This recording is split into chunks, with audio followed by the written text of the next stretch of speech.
Hi, this is Eric the Parts Doctor, and today we're going to show you how to replace the coarse filter on your Samsung dishwasher.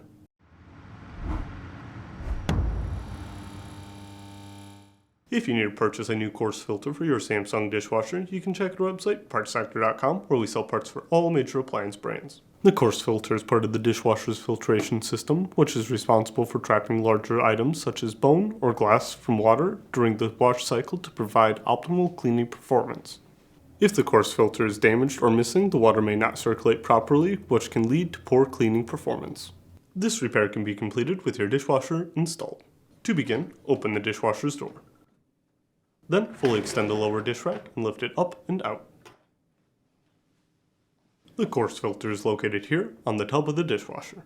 To remove, rotate it counterclockwise while pulling up. If you need to purchase a new coarse filter, you can check our website, partsdoctor.com. We'll leave a link in the description below. You want to make sure that you were searching with the model number from the tag on your dishwasher to make sure you were getting the correct part.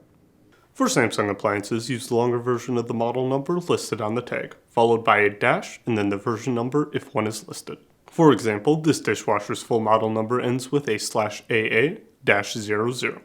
To install, align the coarse filter to the hole in the fine filter and set it into place. Then, rotate the filter clockwise until it locks. Now, align the wheels on the lower dish rack to the grooves on the door and set it into place. Finally, push the dish rack back into the dishwasher and close the door. That's it for today's video, and if you found this video helpful, make sure to leave a like and comment down below, and for more videos like this, please consider subscribing.